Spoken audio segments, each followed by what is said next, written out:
Assalamualaikum warahmatullahi wabarakatuh. Perkenalkan kami dari kelompok satu yang beranggotakan saya Naili Nikmah dan juga rekan saya Rindis Tiani dan Emi Priastuti. Pada kesempatan kali ini kami akan mempresentasikan mengenai teori Brunner.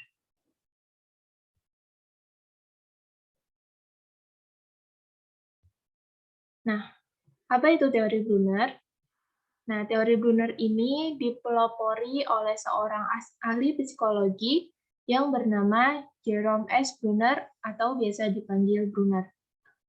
Kemudian dasar pemikiran teorinya ini memandang bahwa manusia sebagai pemroses, pemikir, dan pencipta informasi. Brunner juga menyatakan bahwa belajar merupakan suatu proses aktif yang memungkinkan manusia untuk menemukan hal-hal baru di luar informasi yang diberikan kepada dirinya. Brunner berpendapat bahwa siswa haruslah terlibat aktif agar dapat mengenal konsep dan struktur yang ada pada materi yang dipelajari. Dengan demikian, materi yang mempunyai suatu pola atau struktur tertentu akan lebih mudah dipahami dan diingat oleh siswa. Melalui teorinya ini, Brunner mengungkapkan bahwa dalam proses belajar, siswa diberi kesempatan untuk memanipulasi benda atau alat peraga yang dirancang khusus untuk memahami suatu konsep.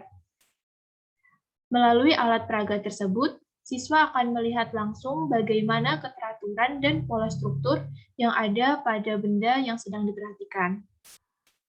Nah, keteraturan tersebut nanti akan dihubungkan oleh siswa dengan intuitif yang telah melekat pada dirinya. Dengan demikian, agar pembelajaran dapat mengembangkan keterampilan intelektual siswa dalam mempelajari sesuatu, maka materi pelajaran perlu disajikan dengan memperhatikan perkembangan kognitif atau pengetahuan siswa. Nah, pada teori Brunner ini dikenal ada 3 tahapan belajar, yaitu tahap enaktif, tahap ikonik, dan tahap simbolis. Yang pertama ada tahap enaktif yang akan dijelaskan oleh rekan saya, Rinstiani. Kepada Rindi, dipersilahkan. Yang pertama yaitu ada tahap enaktif.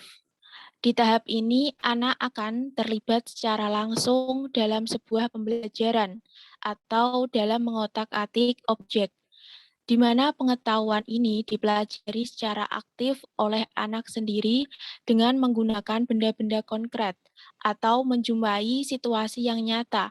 Artinya, anak dapat memegang, melihat, menggerakkan, dan merasakan benda-benda yang konkret atau nyata tersebut.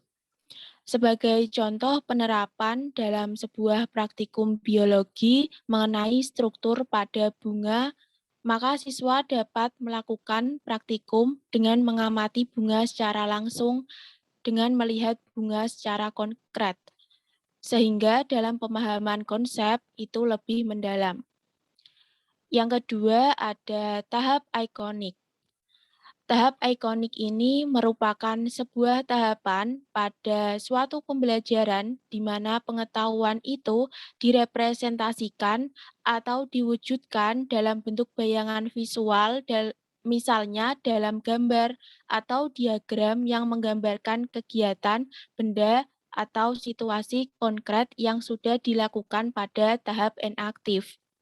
Di mana tahap ini anak tidak lagi melihat suatu benda konkret, melainkan dalam wujud gambar atau ikon-ikon lainnya, yang menunjukkan bahwa anak sudah mampu memanipulasi dengan menggunakan gambaran dari suatu objek. Sebagai contoh dalam pembelajaran biologi dari tahap ikonik ini, yaitu siswa dapat merepresentasikan konsep yang sudah dipelajari dengan menggambarkannya, seperti menggambarkan bunga yang sudah diamati dan menunjukkan bagian-bagiannya. Selanjutnya ada tahapan simbolik yang akan dijelaskan oleh teman saya, Emi Prihastuti. Kepada Emi, dipersilahkan. Baik, selanjutnya yaitu tahap simbolis. Pada tahap simbolis ini, pembelajaran dipresentasikan dalam bentuk simbol-simbol abstrak. yaitu simbol-simbol arbiter yang dipakai berdasarkan kesepakatan orang-orang dalam bidang yang bersangkutan, baik simbol-simbol verbal, misalnya huruf, kata, atau kalimat-kalimat, lambang-lambang matematika, maupun lambang-lambang abstrak yang lainnya. Sebagai contoh penerapannya dalam pembelajaran biologi, yaitu pada penulisan rumus bunga, yang memiliki rumus dengan simbol-simbol tertentu, yang menandakan bahwa dengan simbol tersebut, bunga jenis A misalnya termasuk bersifat hermafrodit.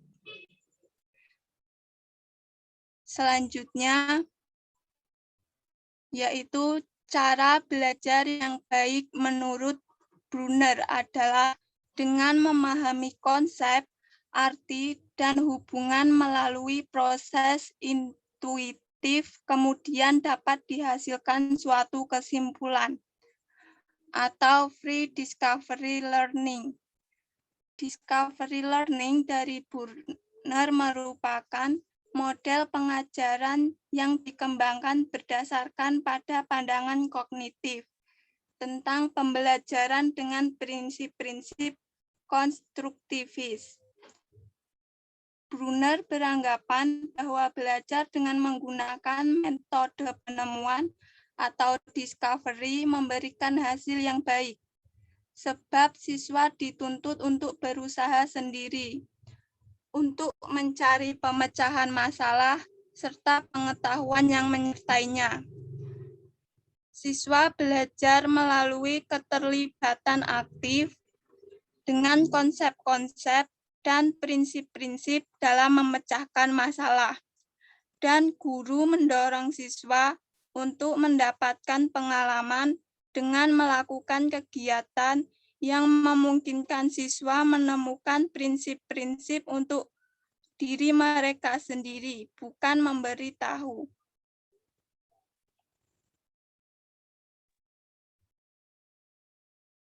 Nah, sekian presentasi dari kelompok kami. Untuk teman-teman, apabila ada pertanyaan, bisa dituliskan pada kolom komentar. Sekian dari kelompok kami. Apabila dari kami terdapat kesalahan, kami meminta maaf sebesar-besarnya. Terima kasih. Wassalamualaikum warahmatullahi wabarakatuh.